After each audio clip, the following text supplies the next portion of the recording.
It's important when we study the skeletal system of the human body to establish the basic scientific facts about the different bones. Here is a pile of human skeleton, and bones are not all the same shape. Here is the starting point. Ask questions. You will ask questions all your life. You will be asked questions all your life. So we should take care of the quality of our questions. Our questions will tell the degree of our understanding, and asking questions is going to open the door for knowledge. You don't know about something, you ask questions, you go look for answers, you start to know. Asking questions will feed the intelligence. It stimulates it to become sharper. And when you gain knowledge and you sharpen your intelligence, then you reach the stage of wisdom. And you know, your local society calls you the wise person. If we assume that our knowledge in our brain is like a box of apples. Now, this is a box full of apples, and the face of the box looks that everything is all right. But is that always the case? There is a famous quotation that people repeat all the time, that every box of apple has few rotten apples. Now, do we have in our brain rotten ideas? The answer is probably, or most probably, yes. Now, we want to make sure that our box of apples contain good, delicious apples. We should take these rotten apples out because they infect the other apples. It is the same situation in our knowledge, in our minds. We have to make sure that we have good apples more than rotten ones. If we attempt an exam and we have many rotten apples, we cannot succeed in passing the exam. So we have to correct our box of apples before we sit in an exam. The human skeleton is just like any other system. There is no system that contains similar parts throughout its building up. So in case of the human skeleton, we are having several types of bones making the skeleton. Here is a slide showing us the very major types of bones present in the human skeleton. We have long bones, especially in upper and lower limbs. A long bone is a bone that has one dimension several times the other. So a long bone has long length and much smaller width. If we look at this bone is called short bone. Why is it short? Because its two dimensions are very much near the other, and it is not several times multiple the other dimension. When we look at this bone, we cannot give a description because its shape is so irregular. We cannot say this is long or this is short. Therefore, these types of bones are called irregular bones. If we look at this group of bones and we want to give a description, they are irregular, probably yes, but the most evident feature is that they are flat bones. And if we look at the upper image, we can see that this bone has a major feature as a flat bone.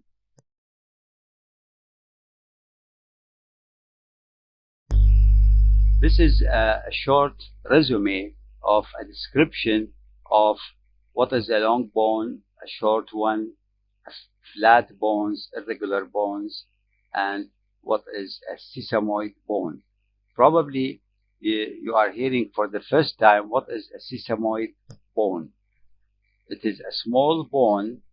It is mostly rounded and embedded in tendons like the patella. You see long, short, flat, and irregular bones. They articulate with each other. Sesamoid bones, they do not articulate with bones. They are present in tendons of muscles. Let's have a general idea about types of bones.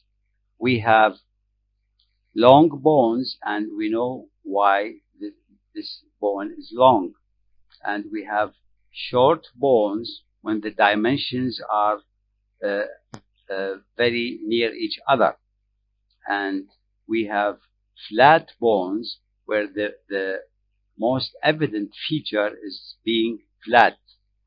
And we have irregular bones like the vertebrae, and we cannot give a description except being irregular. And we have sesamoid bone like the one in front of our knee joints and in tendons of muscles of the thumb. If we want to give examples of irregular bones, then the first example we have is the vertebrae that make the vertebral column. Even the lowest part of the vertebral column, where vertebrae fuse together, they also form a regular bone. Here are examples of flat bones. Example number one is the sternum, or what is called the breastbone, the bone in front of our chest where the ribs come to the front and articulate with this bone. We have scapula, and scapula is a flat bone present at the back of our chest wall. We will be discussing these bones in more details when we study the vertebral column. We have cranial bones, bones that make the skull, especially the bones that cover the brain. The most evident feature of these bones is being flat bone. And ribs. Now, although ribs are long, but they are curved. They are more curved than being straight, and they are flat bones as a major feature. Now, sesamoid bones. The best example of sesamoid bones is the patella. The patella although it is in front of our knee joints, but it is in the tendon of group of muscles. Now, long bones are bones that have one dimension several times more than the other direction, and they are usually present in the upper and lower limbs, and we will be having an idea about them in the next lectures.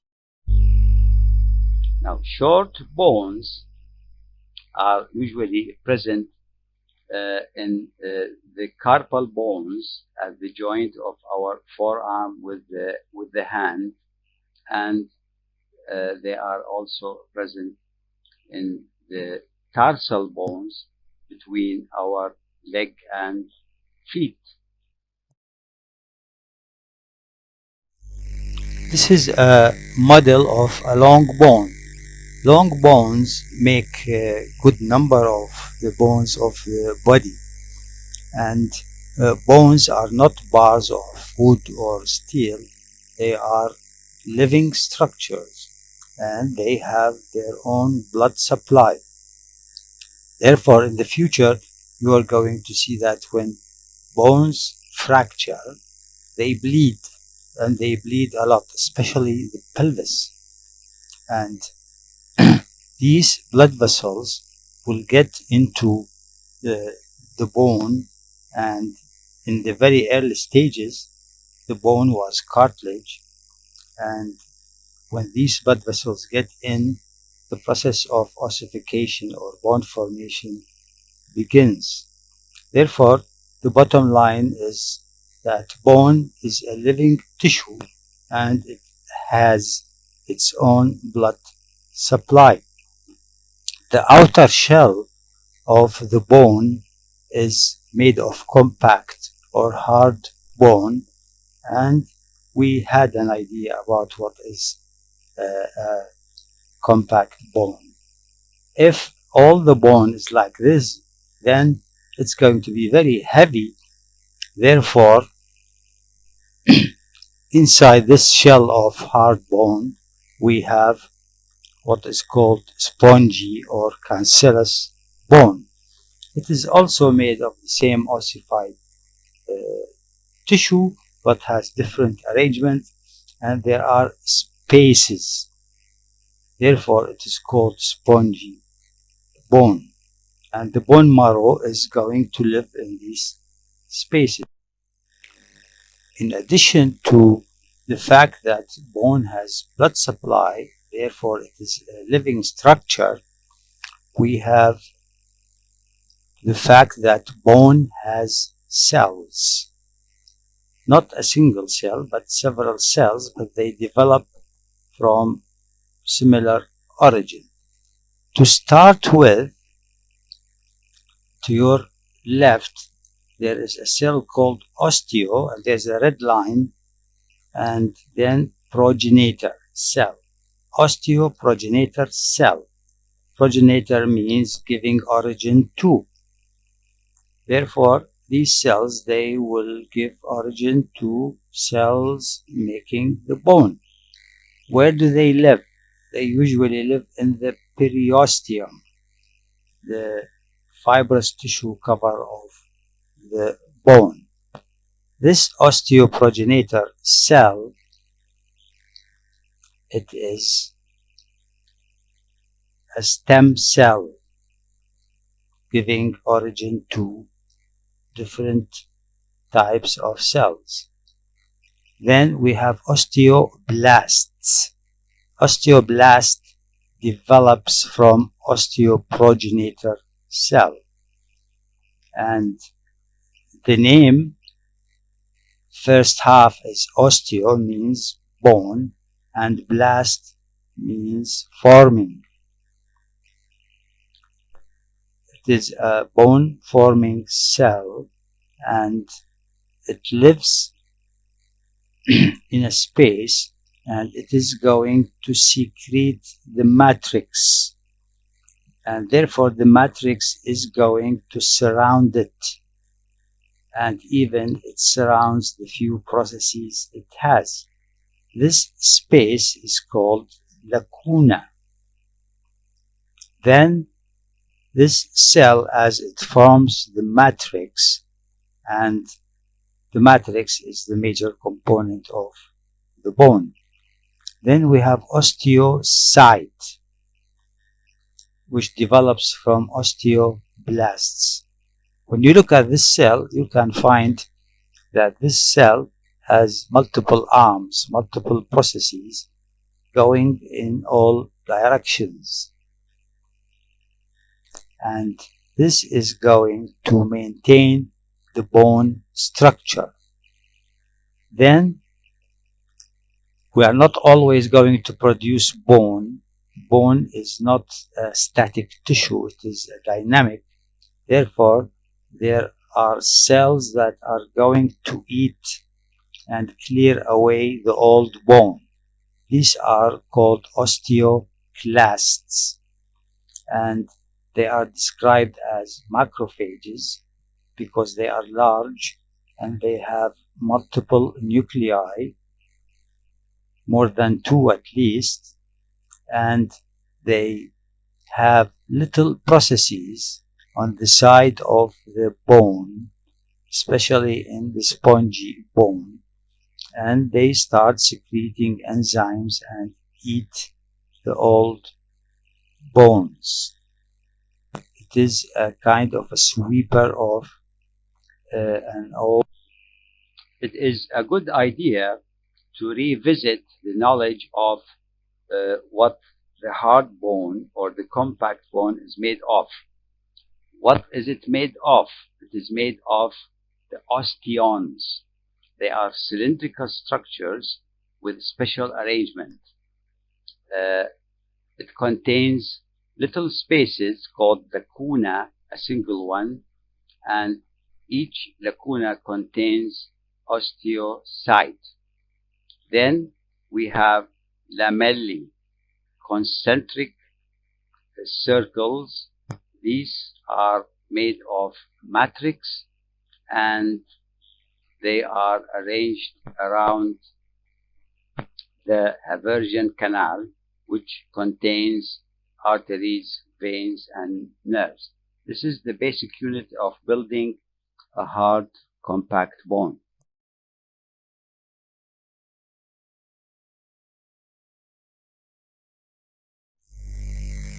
Here is a good example of studying an osteon.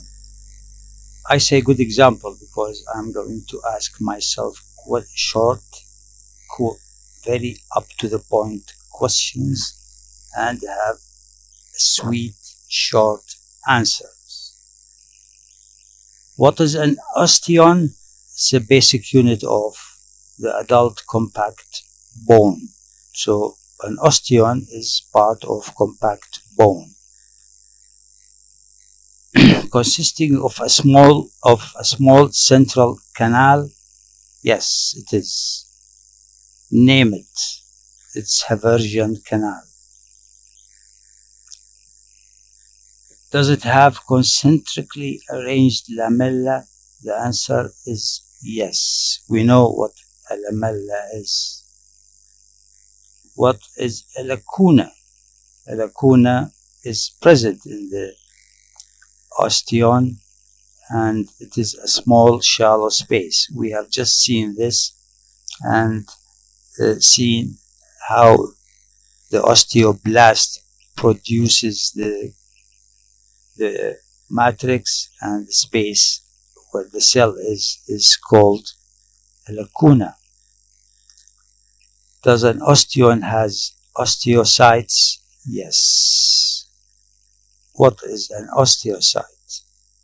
A mature bone cells maintaining the structure of the bone.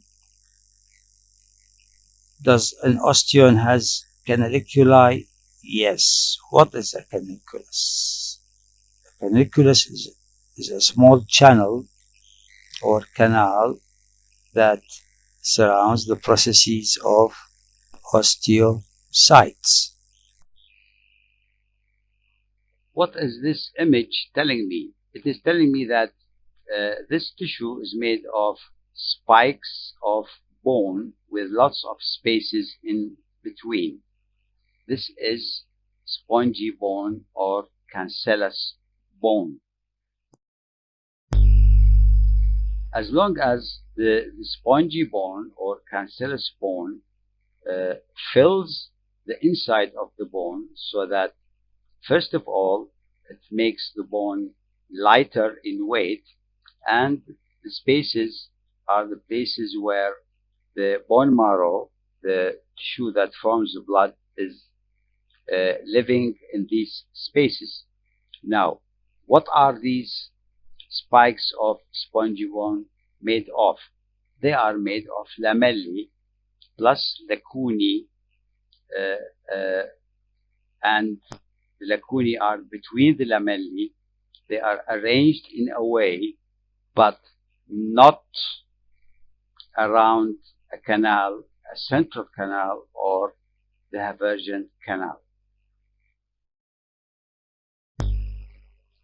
As long as the spongy bone or cancellous bone fills the inside of the bone, so that first of all it makes the bone lighter in weight, and the spaces are the places where the bone marrow, the tissue that forms the blood, is living in these spaces. Now, what are these spikes of spongy bone made of? They are made of lamellae plus lacunae, and the lacunae are between the lamellae. They are arranged in a way, but not around a canal, a central canal, or the Haversian canal. Here is another example of very good questions having sweet little answers, but they are going into the details to catch the truth or to catch the devil. Bone tissue. Does bone tissue has lamellae? The answer is yes. Does bone tissue contain lacunae? Yes, it does. Does it have osteocytes? Yes, it does. Does it have canaliculi? Yes, it does. Does it have Haversian canal? No. Forms what? Spicules. Spaces between spicules have what? Bone marrow. So, this is a description of what? There are lamellae, lacunae, osteocytes, canaliculi, no Haversian canal, in the form of spicules, and the spaces contain bone marrow. What kind of bone tissue is this? It's a spongy bone. Now we need to name the parts of anatomy of a long bone. It has different parts which have different names. It has two ends as long as it is a long bone, and each end is called epiphysis. So a long bone has two epiphyses. Instead of SIS, it becomes SES. Now, next to the epiphyses, we have a plate of cartilage. This is called epiphyseal cartilage. This is the point of growth of the bone in length. So this is the epiphyseal line or epiphyseal cartilage. This is in growing bone. In adulthood, when the bones stop growing in length, this line is going to disappear. And Then we look at the length of the bone. We know the ends, now we look at the length. This part here is called metaphysis. It is part of the shaft near the epiphysis. And then the major part of the shaft is called diaphysis. And as this diaphysis, the major length of the bone is approaching the next end or the other end of the long bone, this is another metaphysis. And of course, then we have the epiphysis as an end of a bone. Now, these bones, they are articulating with each other, and the articular surface must be very smooth, and what makes the smoothness of this surface is the presence of cartilage. What type of cartilage that provides smoothness? The answer is hyaline cartilage. The next basic fact about bones is that a bone is covered with a fibrous membrane called periosteum, and we know the facts about periosteum when we studied the bone tissue. Then when the bone provides spaces for blood, enough spaces for blood forming tissue, the bone marrow, now the major part of the diaphysis is filled with fat. Where is this fat? The fat is in a cavity called the medullary cavity inside the diaphysis of a long bone. Now we know what is compact bone and what is cancellous bone.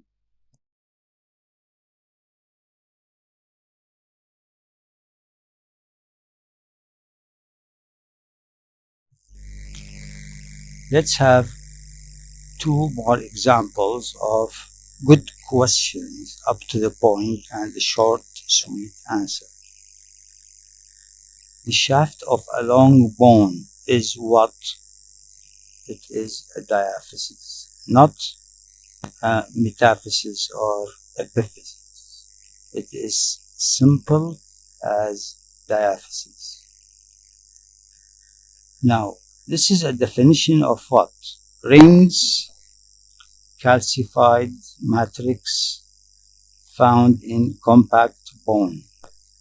Probably the key word is the rings. This is a definition of what? Of lamellae. Now we will have a look at the epiphyseal plate, the cartilage between the epiphysis and the metaphysis. First of all, we have to know that bones, they start to develop from cartilage. So the starting point is that a long bone is made of cartilage.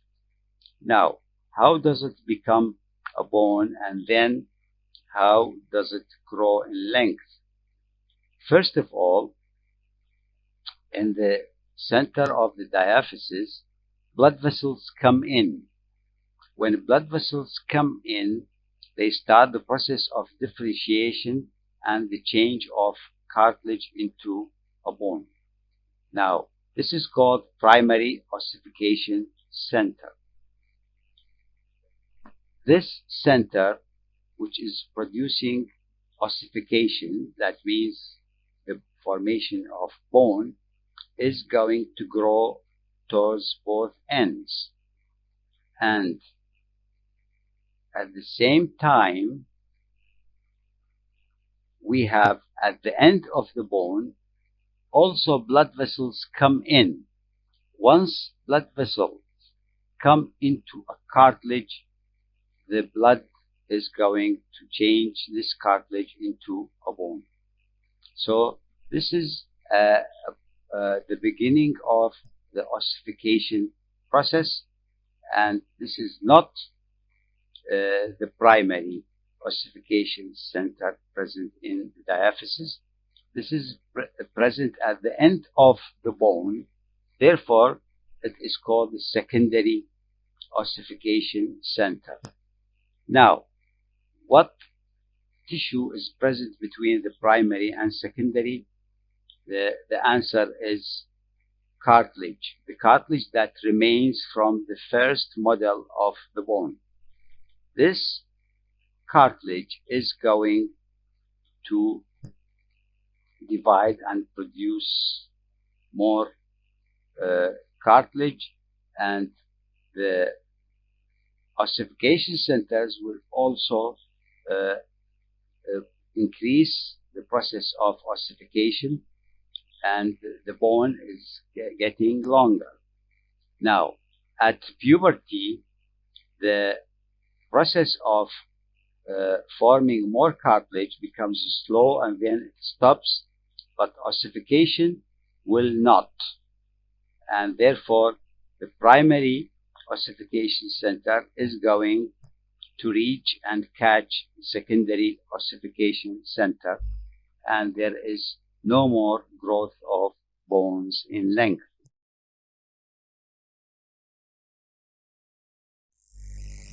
Let us practice more about good questions and short, sweet answers.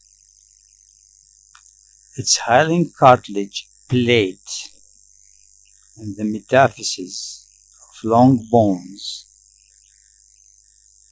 is the place of lengthwise growth of long bones, also called the growth plate. What is it?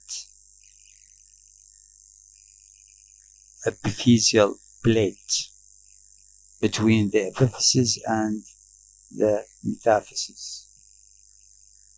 One more. A remnant of the epiphyseal plate. What remains of the epiphyseal plate when the epiphyseal plate is not functioning? Okay, what is it called? Epiphyseal line. It stays as cartilage but remains as very thin one and seen in x-rays as lines. One more.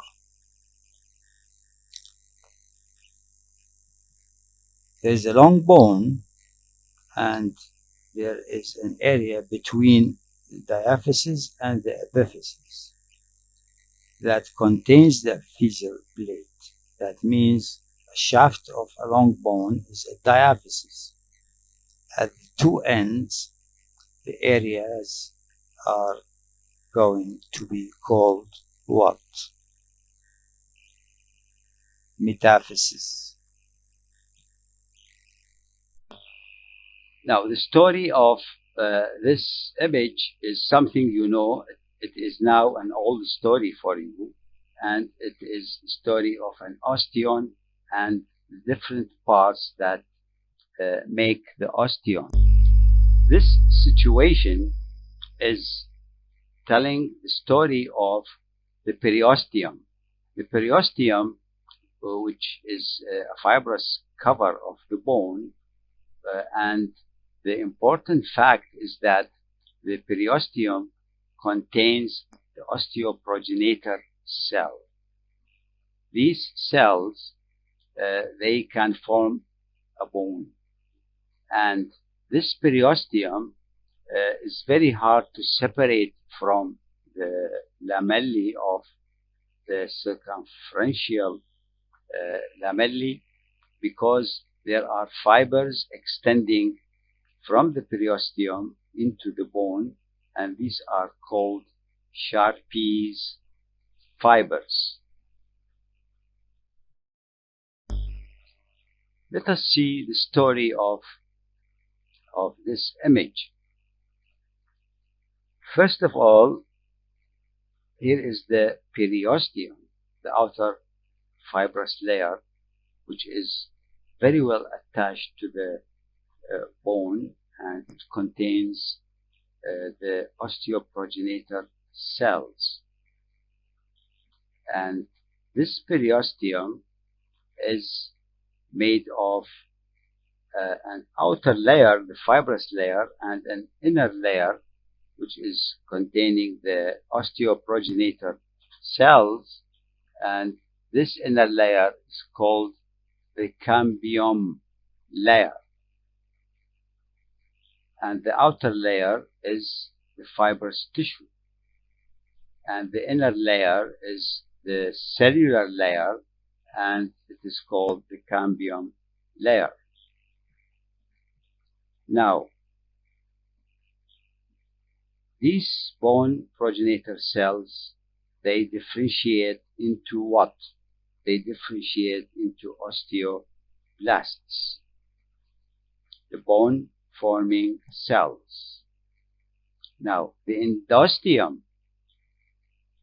which is lining the cavities of the spongy bone, has the same structure as the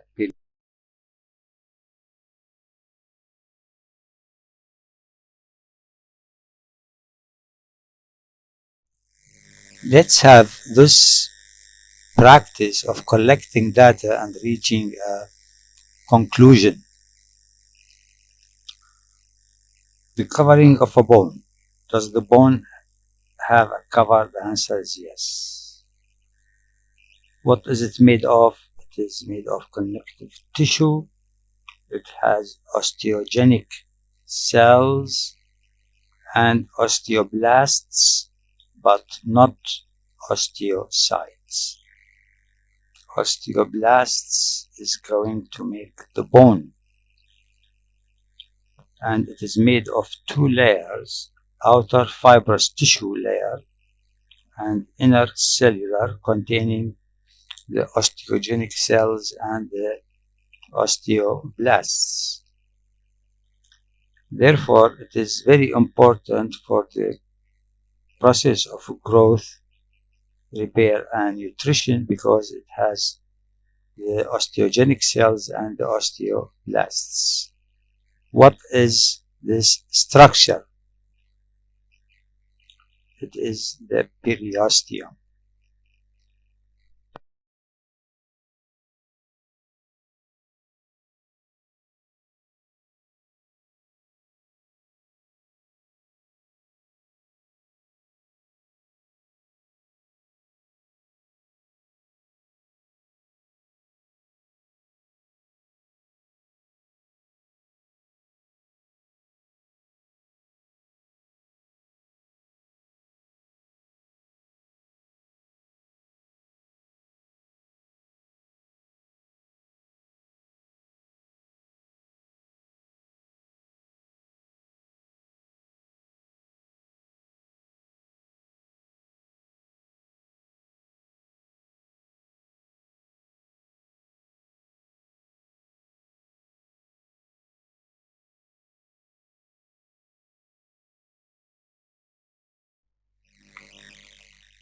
Small channels in a bone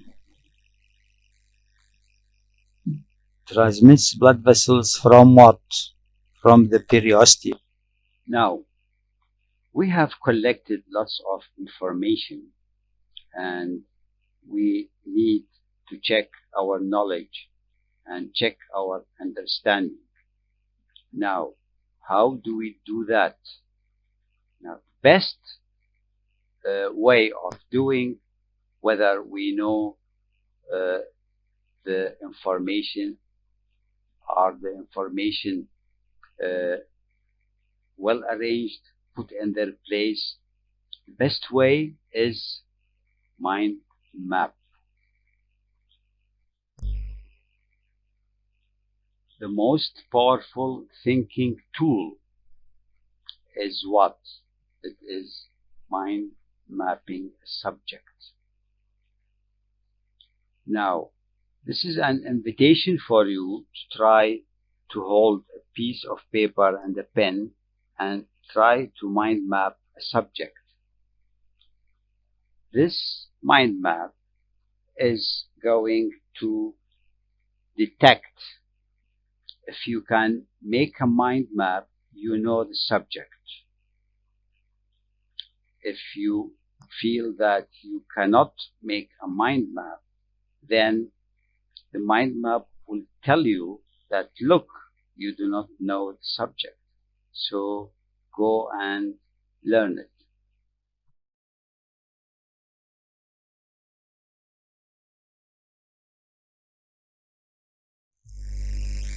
This is a group of questions and answers that are going to represent what is called the bottom line thinking, that the information you must come out with before you leave this subject. I will leave it to you to read the question and then think of the answer and then get the answer and see if they are the same or not. This bottom line questioning is what is called reality check, to check whether you really know the subject or not. In the 21st century, I don't know something, I go and Google it.